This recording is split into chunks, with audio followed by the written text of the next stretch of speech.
ప్రభువు నామానికి స్తోత్రం. ప్రతిరోజు వినడం ద్వారా ఒక సంవత్సరానికి బైబిల్ చదవడానికి ఈ ఛానల్ సహాయపడుతుంది. Please subscribe and support. హృదయపూర్వక ధన్యవాదాలు. నేటి వేద భాగం యెషయా గ్రంథము 3వ అధ్యాయము. ఆలకించుడి, ప్రభువును సైన్యములకు అధిపతియునగు యెహోవా పోషణమును పోషణాధారమును అన్నోదకముల ఆధారమంతయు పోషణమంతయు శూరులను యోధులను న్యాయాధిపతులను ప్రవక్తలను సోదెకాండ్రను పెద్దలను పంచదశాధిపతులను ఘనత వహించిన వారిని మంత్రులను శిల్పశాస్త్రములను ఎరిగిన వారిని మాంత్రికులను యెరూషలేములో నుండియు యూదా దేశములో నుండియు తీసివేయును. బాలకులను వారికి అధిపతులనుగా నియమించెదను. వారు బాలచేష్టలు చేసి జనులను ఏలెదరు. ప్రజలలో ఒకడిట్లును మరి ఒకడట్లును ప్రతివాడు తన పొరుగువానిని ఒత్తిడి చేయను.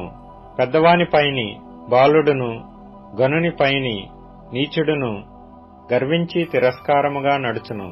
ఒకడు తన తండ్రి ఇంట తన సహోదరుని పట్టుకుని, నీకు వస్త్రము కలదు, నీవు మా మీద అధిపతివై యుందువు, ఈ పాడు స్థలము నీ వశముండనిమ్మనును.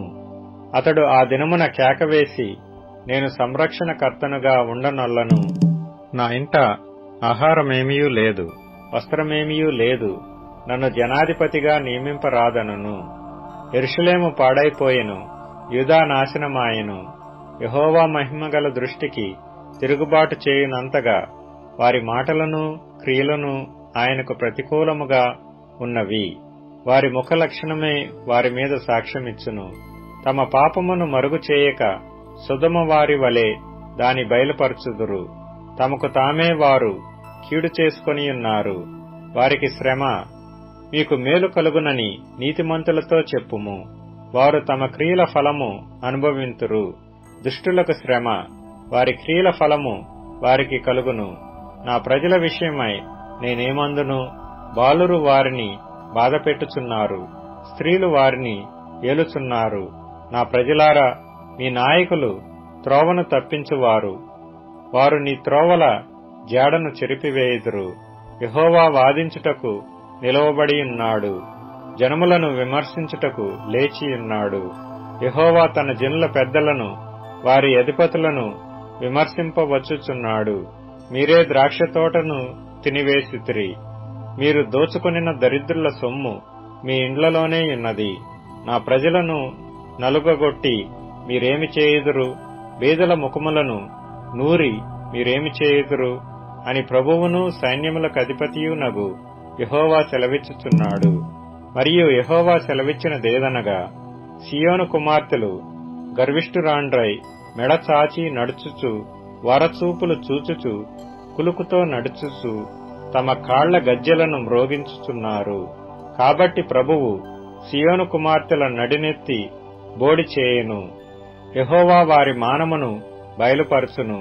ఆ దినమున యెహోవా గల్లుగల్లుమను వారి పాదభూషణములను, సూర్యబింబ భూషణములను, చంద్రవంకలను భూషణములను, కర్ణభూషణములను, కడియములను, నాణ్యమైన ముసుకులను, కుల్లాయియులను, కాళ్ల గొలుసులను, వడ్డాణములను, పరిమళ ద్రవ్యపు భరిణెలను, రక్షరేకులను, ఉంగరములను, ముక్కు కమ్ములను, ఉత్సవ వస్త్రములను, ఉత్తరీయములను, పైటలను, సంచులను, చేతి అద్దములను, సన్నపు నారతో చేసిన ముసుకులను, పాగాలను, శాలువులను తీసివేయును.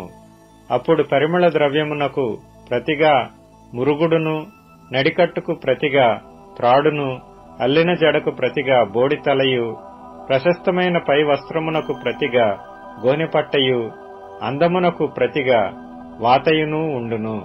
ఖడ్గము చేత మనుష్యులు కూలుదురు, యుద్ధమున నీ బలాఢ్యులు పడుదురు. పట్టణపు గుమ్మములు బాధపడి దుఃఖించును, ఆమె ఏమీయూ లేనిదై నేల కూర్చుండును. యెషయా 4వ అధ్యాయము. ఆ దినమున 7 స్త్రీలు ఒక పురుషుని పట్టుకుని, మేము మా అన్నమే తిందుము, మా వస్త్రములే కట్టుకొందుము, నీ పేరు మాత్రము మాకు పెట్టి మా నింద తీసివేయమని చెప్పుదురు. ఆ దినమున యెహోవా చిగురు మహిమయు భూషణమగును. ఇశ్రాయేలీయులలో తప్పించుకుని వారికి భూమి పంట అతిశయాస్పదముగాను శుభలక్షణముగాను ఉండును. సియోనులో శేషించిన వానికి, యెరూషలేములో నిలువబడిన వానికి, అనగా జీవము పొందుటకై యెరూషలేములో దాఖలైన ప్రతి వానికి పరిశుద్ధుడని పేరు పెట్టుదురు. తీర్పు తీర్చు ఆత్మ వలనను దహించు ఆత్మ వలనను ప్రభు సియోను కుమార్తెలకున్న కల్మషమును కడిగివేయినప్పుడు యెరూషలేమునకు తగిలిన రక్తమును దాని మధ్య నుండి తీసివేసి దాన్ని శుద్ధి చేయనప్పుడు సియోను కొండలోని ప్రతి నివాస స్థలము మీదను దాని ఉత్సవ సంఘముల మీదను పగలు మేఘదోమములను రాత్రి అగ్నిజ్వాలా ప్రకాశమును యెహోవా కలుగచేయును. మహిమ అంతటి మీద వితానముండును. పగలు ఎండకు నీడగాను గాలివానకు ఆశ్రయముగాను చాటుగాను పర్ణశాల ఒకటి ఉండును.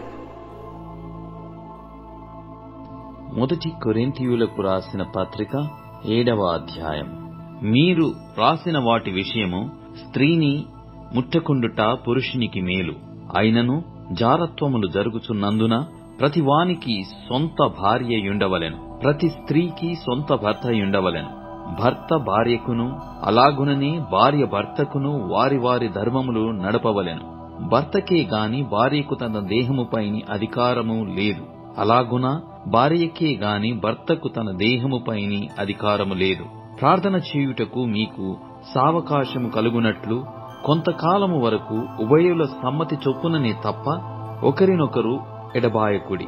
మీరు మనస్సు నిలుపలేకపోయినప్పుడు సాతాను మిమ్మును శోధింపకుండునట్లు తిరిగి కలుసుకొనుడి. ఇది నా హితోపదేశముయే గాని ఆజ్ఞ కాదు. మనుషులందరూ నావలే ఉండగోరుచున్నాను. అయినను ఒకడొక విధమునను మరియొకడు మరియొక విధమునను ప్రతి మనుష్యుడు తనకున్న కృపావరమును దేవుని వలన పొందియున్నాడు. నా వలె నుండుట వారికి మేలని పెళ్లి కాని వారితోనూ విధవరాండ్రతోనూ చెప్పుచున్నాను. అయితే మనస్సు నిలపలేని ఎడల పెళ్లి చేసుకొనవచ్చును. కామ తప్తులగుట కంటే పెళ్లి చేసుకొనుట మేలు. మరియు పెళ్లి అయిన వారికి నేను కాదు ప్రభువే ఆజ్ఞాపించున్నదేమనగా, భార్య భర్తను ఎడబాయకూడదు. ఎడబాసిన ఎడల పెళ్లి చేసుకొనకుండవలెను, లేదా తన భర్తతో సమాధాన పడవలెను.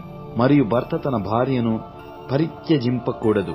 ప్రభువు కాదు నేనే తక్కిన వారితో చెప్పునదేమనగా, ఏ సహోదరునికైనను అవిశ్వాసురాలైన భార్యయుండి ఆమె అతనితో కాపురము చేయని నిష్టపడిన ఎడల అతడు ఆమెను పరిత్యజింపకూడదు. మరియు ఏ స్త్రీకైనను అవిశ్వాసి అయిన భర్త భార్యను బట్టి పరిశుద్ధపరచబడును. అవిశ్వాసురాలైన భార్య విశ్వాసి అయిన భర్తను బట్టి పరిశుద్ధపరచబడును. లేని ఎడల మీ పిల్లలు అపవిత్రులయ్యుందురు. ఇప్పుడైతే వారు పవిత్రులు. అయితే అవిశ్వాసి అయిన వాడు ఎడబాయవచ్చును. అట్టి సందర్భములలో సహోదరునికైనను సహోదరికైనను నిర్బంధము లేదు. సమాధానముగా ఉండుటకు దేవుడు మనలను పిలిచియున్నాడు. ఓ స్త్రీ, నీ భర్తను రక్షించెదవో లేదో నీకేమి తెలియను? ఓ పురుషుడా, నీ భార్యను రక్షించెదవో లేదో నీకేమి తెలియను? అయితే ప్రభు ప్రతివానికి ఏ స్థితి నియమించెనో, దేవుడు ప్రతివానిని ఏ స్థితి యందు పిలిచెనో ఆ స్థితి యందే నడుచుకొనవలెను. ఈ ప్రకారమే సంఘములన్నిటిలో నియమించుచున్నాను. సున్నతి పొందిన వాడెవడైనను పిలువబడెనా, అతడు సున్నతి పోగొట్టుకొనవలదు. సున్నతి పొందని వాడెవడైనను పిలువబడెనా, సున్నతి పొందవలదు. దేవుని ఆజ్ఞలను అనుసరించుటయే ముఖ్యము గాని సున్నతి పొందుటయందు ఏమీయూ లేదు, సున్నతి పొందకపోవుటయందు ఏమీయూ లేదు. ప్రతివాడు ఏ స్థితిలో పిలువబడెనో ఆ స్థితిలోనే ఉండవలెను. దాసుడవై ఉండగా పిలువబడితివా, చింతపడవద్దు గాని స్వతంత్రుడవగుటకు శక్తి కలిగిన ఎడల స్వతంత్రుడవగుట మరి మంచిది. ప్రభువునందు పిలువబడిన దాసుడు ప్రభువు వలన స్వాతంత్ర్యము పొందినవాడు. ఆ ప్రకారమే స్వతంత్రుడైయుండి పిలువబడినవాడు క్రీస్తు దాసుడు. మీరు విలువ పెట్టి కొనబడినవారు గనుక మనుషులకు దాసులు కాకుడి. సహోదరులారా, ప్రతి మనుష్యుడును ఏ స్థితిలో పిలువబడునో ఆ స్థితిలోనే దేవునితో సహవాసము కలిగి ఉండవలెను. కన్యకల విషయమై ప్రభు యొక్క ఆజ్ఞ మేము పొందలేదు గాని నమ్మకమైన వాడవై యుండుటకు ప్రభువు వలన కనికరము పొందిన వాడనై నా తాత్పర్యము చెప్పుచున్నాను. ఇప్పటి ఇబ్బందిని బట్టి పురుషుడు తానున్న స్థితిలోనే యుండుట మేలని తలంచుచున్నాను. భార్యకు బద్ధుడవై యుంటివా? విడుదల కోరవద్దు. భార్య లేక విడిగానుంటివా? వివాహము కోరవద్దు. అయినను నీవు పెళ్లి చేసుకొనినను పాపము లేదు, కన్యక పెళ్లి చేసుకొనినను ఆమెకు పాపము లేదు. అయితే అట్టివారికి శరీర సంబంధమైన శ్రమలు కలుగును. అవి మీకు కలుగకుండవలెనని కోరుచున్నాను.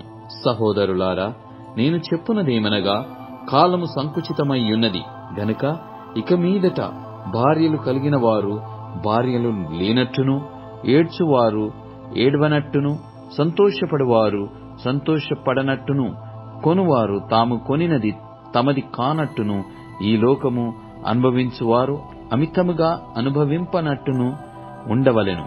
ఏలయనగా ఈ లోకపు నటన గతించుచున్నది. మీరు చింతలేని వారై ఉండవలెనని కోరుచున్నాను. పెళ్లి కానివాడు ప్రభువును ఎలాగు సంతోషపెట్టగలనని ప్రభువు విషయమైన కార్యములను గూర్చి చింతించుచున్నాడు. పెళ్లి అయిన వాడు భార్యను ఎలాగూ సంతోషపెట్టగలనని లోక విషయమైన వాటిని గూర్చి చింతించుచున్నాడు. అటువలనే పెళ్లి కాని స్త్రీయు కన్యకయు తాము శరీరమందును ఆత్మయందును పవిత్రురాండ్రయుండుటకు ప్రభువు విషయమైన కార్యములను గూర్చి చింతించుచుందురుగా గాని, పెళ్లి అయినది భర్తను ఎలాగూ సంతోషపెట్టగలనని లోక విషయమైన వాటిని గూర్చి చింతించుచున్నది. మీకు ఉరియొడ్డవలెనని కాదు గాని, మీరు యోగ్య ప్రవర్తనులై తొందర ఏమీయూ లేక ప్రభువు సన్నిధాన వర్తనులై యుండవలెనని ఇది మీ ప్రయోజనము నిమిత్తమే చెప్పుచున్నాను. అయితే ఒకని కుమార్తెకు ఈడు మించిపోయిన ఎడలను, ఆమెకు వివాహము చేయవలసి వచ్చిన ఎడలను, ఆమెకు వివాహము చేయకపోవుట యోగ్యమైనది కాదని ఒకడు తలంచిన ఎడలను అతడు తన ఇష్టము చొప్పున పెళ్లి చేయవచ్చును. అందులో పాపము లేదు. ఆమె పెళ్లి చేసి కొనవచ్చును. ఎవడైనను తన కుమార్తెకు పెళ్లి చేయనవసరము లేక యుండి అతడు స్థిరచిత్తుడను తన ఇష్టప్రకారము జరపశక్తి గలవాడునై ఆమెను వివాహము లేకుండా ఉంచవలెనని తన మనస్సులో నిశ్చయించుకొనినను ఎడల బాగుగా ప్రవర్తించుచున్నాడు. కాబట్టి తన కుమార్తెకు పెళ్లి చేయువాడు బాగుగా ప్రవర్తించుచున్నాడు. పెళ్లి చేయనివాడు మరి బాగుగా ప్రవర్తించుచున్నాడు. భార్య తన భర్త బ్రతికియున్నంత కాలము బద్ధురాలయుండును. భర్త మృతి పొందిన ఎడల ఆమె కిష్టమైన వానిని పెళ్లి చేసుకొనుటకు స్వతంత్రురాలయుండును గాని ప్రభువునందు మాత్రమే పెళ్లి చేసుకొనవలెను. అయితే ఆమె విధవరాలుగా ఉండినట్టయిన మరి ధన్యురాలని నా అభిప్రాయం. దేవుని ఆత్మ నాకును కలిగియున్నదని తలంచుకొనుచున్నాను. కొరింథీయులకు రాసిన మొదటి పత్రిక 8వ అధ్యాయం. విగ్రహములకు బలిగా అర్పించిన వాటి విషయము మనమందరము జ్ఞానము గలవారమని ఎరుగుదము. జ్ఞానము ఉప్పొంగజేయును గాని ప్రేమ క్షేమాభివృద్ధి కలగజేయును. ఒకడు తనకేమైనను తెలియననుకొని ఉంటే తాను తెలుసుకొనవలసినట్టు ఇంకను ఏమీయు తెలుసుకొనిన వాడు కాడు. ఒకడు దేవుని ప్రేమించిన ఎడల అతడు దేవునికి ఎరుకైన వాడే. కాబట్టి విగ్రహములకు బలిగా అర్పించిన వాటిని తినుట విషయము లోకమందు విగ్రహము వట్టిదనియు ఒక్కడే దేవుడు తప్ప వేరొక దేవుడు లేడనియు ఎరుగుదుము. దేవతలనబడిన వారును ప్రభువులనబడిన వారును అనేకులున్నారు. ఆకాశమందైనను భూమి మీదనైనను దేవతలనబడినవి యున్నను మనకు ఒక్కడే దేవుడున్నాడు. ఆయన తండ్రి. ఆయన నుండి సమస్తమును కలిగెను. ఆయన నిమిత్తము మనమున్నాము. మరియు మనకు ప్రభువు ఒక్కడే, ఆయన యేసు క్రీస్తు. ఆయన ద్వారా సమస్తమును కలిగెను. మనము ఆయన ద్వారా కలిగిన వారము. అయితే అందరి యందు ఈ జ్ఞానము లేదు. కొందరిది వరకు విగ్రహమును ఆరాధించిన వారు గనుక తాము భుజించు పదార్థములు విగ్రహమునకు బలి ఇయ్యబడినవని ఎంచి భుజించుదురు. ఇందువలన వారి మనస్సాక్షి బలహీనమైనదై అపవిత్రమగుచున్నది. భోజనమును బట్టి దేవుని ఎదుట మనము మెప్పు పొందుదము. తినకపోయినందున మనకు తక్కువ లేదు, తినినందున మనకు ఎక్కువ లేదు. అయినను మీకు కలిగియున్న ఈ స్వాతంత్ర్యము వలన బలహీనులకు అభ్యంతరము కలగకుండా చూచుకొనుడి. ఏలయనగా జ్ఞానము గల నీవు విగ్రహముల యందు భోజన పంక్తిని కూర్చుండగా ఒకడు చూచిన ఎడల, బలహీనమైన మనస్సాక్షి గల అతడు విగ్రహములకు బలి ఇయ్యబడిన పదార్థములను తినుటకు ధైర్యము తెచ్చుకొనును గదా. అందువలన ఎవని కొరకు క్రీస్తు చనిపోయెనో ఆ బలహీనుడైన నీ సహోదరుడు నీ జ్ఞానమును బట్టి నశించును. ఈలాగు సహోదరులకు విరోధముగా పాపము చేయుట వలనను వారి బలహీనమైన మనస్సాక్షిని నొప్పించుట వలనను మీరు క్రీస్తునకు విరోధముగా పాపము చేయు వారగుచున్నారు. కాబట్టి భోజన పదార్థము వలన నా సహోదరునికి అభ్యంతరము కలిగిన ఎడల, నా సహోదరునికి అభ్యంతరము కలగజేయకుండుటకై నేనెన్నటికిని మాంసము తినను. కీర్తనల గ్రంథం 61వ కీర్తన. దేవా, నా మొర్ర ఆలకింపుము, నా ప్రార్థనకు చెవియొగ్గుము. నా ప్రాణము తల్లడిల్లగా బూదిగంతముల నుండి నీకు మొర్రపెట్టుచున్నాను. నేను ఎక్కలేనంత ఎత్తైన కొండ మీదికి నన్ను ఎక్కించుము. నీవు నాకు ఆశ్రయముగానుంటివి, శత్రువుల ఎదుట బలమైన కోటగానుంటివి. యుగయుగములు నేను నీ గుడారములో నివసించెదను, నీ రెక్కల చాటున దాగుకొందును. దేవా, నీవు నా మ్రొక్కుబడుల నంగీకరించియున్నావు. నీ నామమునందు భయభక్తులు గలవారి స్వాస్థ్యము నీవు నాకనుగ్రహించియున్నావు. రాజునకు దీర్ఘాయువు కలగజేయుదువుగాక. అతని సంవత్సరములు తరతరములు గడుచునుగాక. అతని సన్నిధిని అతడు నిరంతరము నివసించునుగాక. అతని కాపాడుటకై కృపాసత్యములను నియమించుము. దినదినము నా మ్రొక్కుబడులను నేను చెల్లించునట్లు నీ నామమును నిత్యము కీర్తించెదను. ఇప్పుడు tune in, Spotify, Amazon music మరియు యూట్యూబ్ మ్యూజిక్ లో కూడా అందుబాటులో ఉంది. Please follow us.